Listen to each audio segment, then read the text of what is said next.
Welcome to the second video that we're doing on money, on how we can flow more money while simultaneously healing many aspects of our lives and experiencing greater generosity and greater gratitude.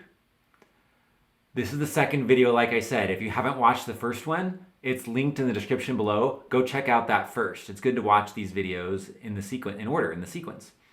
In the first video, we talked about how we tend to repeat patterns in our lives over and over and over again, even patterns with money.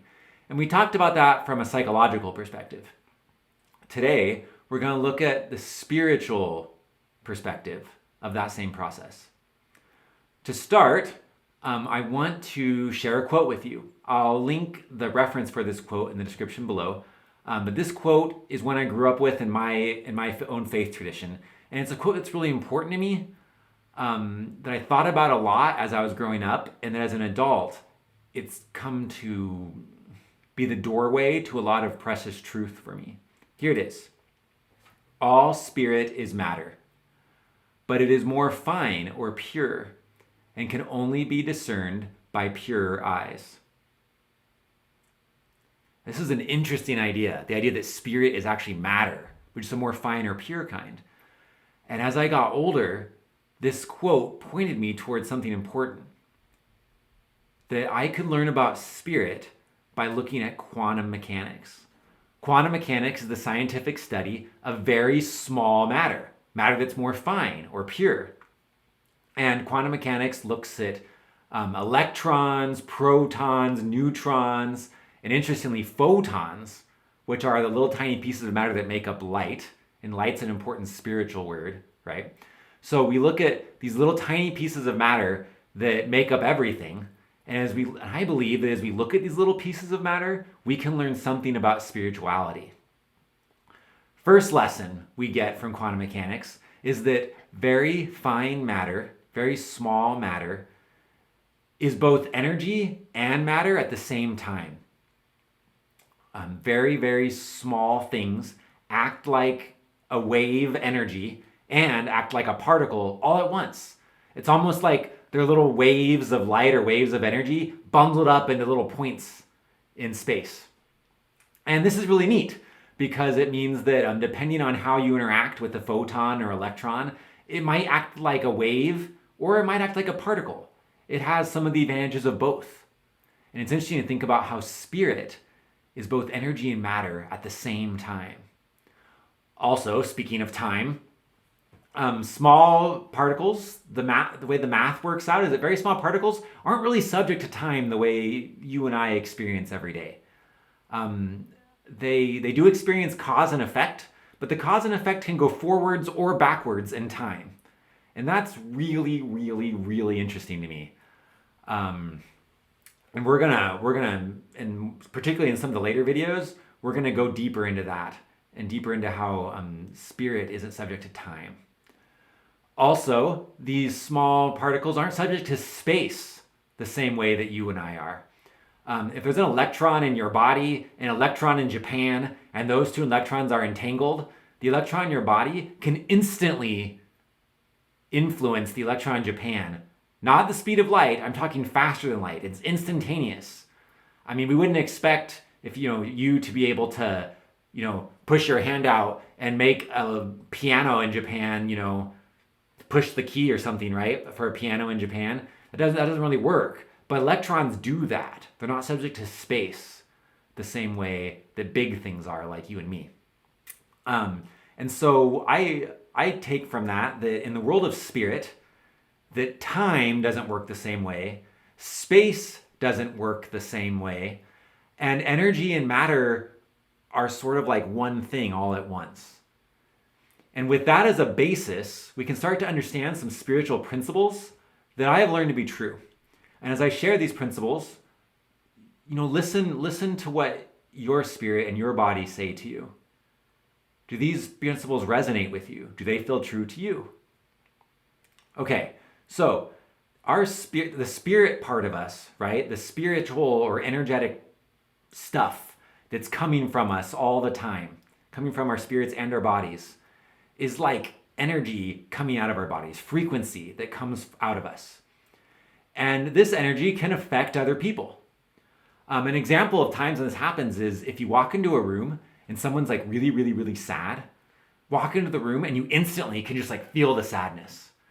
Now you might explain this just as you see the person's body language and you respond instantly to the body language. And I think that's a factor. That's part of it. But I believe that there's something deeper spiritual going on too. That when you enter a room of people that feel a certain way, you can just feel that. You can like feel it in the air. I know that when we moved into the house we live in right now, we moved into a house where the people that lived there before had been doing some very interesting things. There was swear words, like the F word, spray paint on the walls. There were signs of drug use, maybe. There was lots of trash everywhere. The walls were spray painted black. There was some really dark stuff going on in that house before we moved in. And I know that when we first moved in, I would walk into the house and I would instantly feel like the spiritual residue of those people's influence like in the house. Like it affected me across time even, like instantly. Now, over time, we've worked on helping the spirituality of the house become more positive, and I don't experience that anymore. But it took a few weeks before that changed. Our bodies emit a spiritual frequency that changes if other people can feel it. You know, individuals and groups of people can feel it. Plants and animals can feel it. And it doesn't just affect people and plants and animals, but it affects the things that happen to us.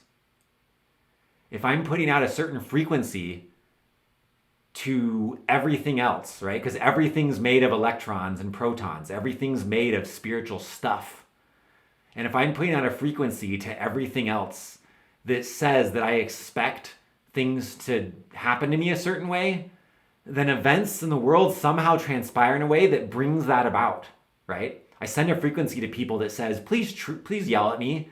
And people feel that and they just tend to yell at me. Or I send a frequency that says, hey, I really, I expect things to go well my way today. And they tend to just go well my way. That's just the way it is. Go well my way? That's not a phrase. They tend to go my way.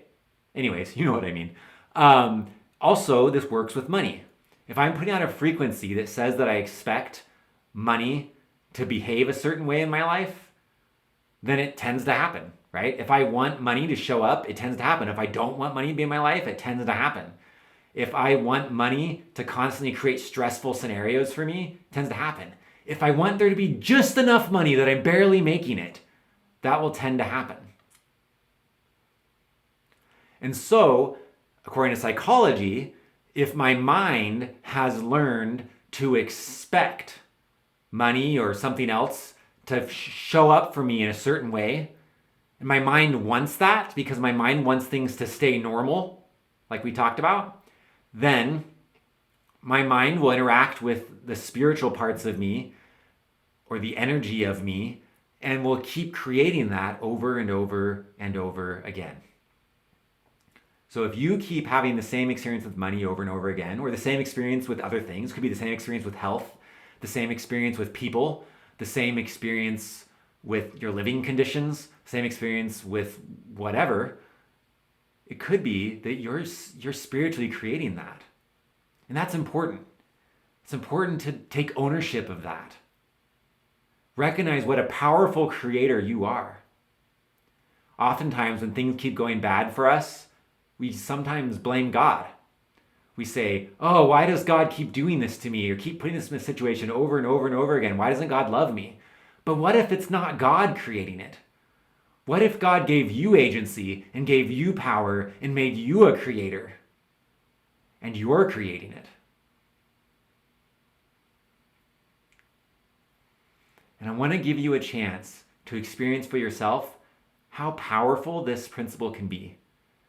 I'd like you to close your eyes and just become aware of your chest area.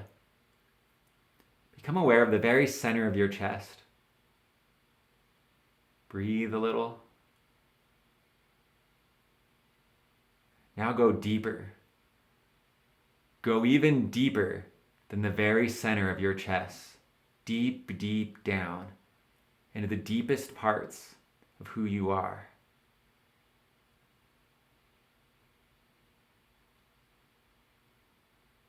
Just be here. Enjoy this space. And from here, I want you to ask a question. I want you to ask, how powerful am I? And see what shows up for you.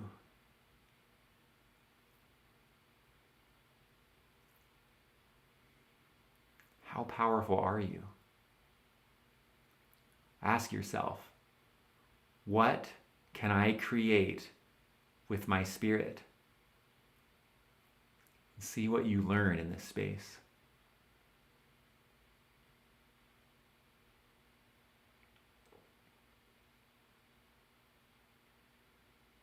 In a second, open your eyes. But when you open your eyes, let what you just experienced merge with the normal reality with which you experience the world. So the spiritual and physical become one in the way you perceive things. I hope that was a good experience for you. I hope you learned something valuable for you. If it feels appropriate, you might tell me about it in the comments. I'd love to hear about it. I'd love to hear any questions you have. I promise I'll answer each one. It's time to end this video. I want to say thank you to the supporters of the channel. Their names are on the screen. Thank you very much for helping to facilitate this experience we're having with this video series. And I look forward to seeing you in the next video.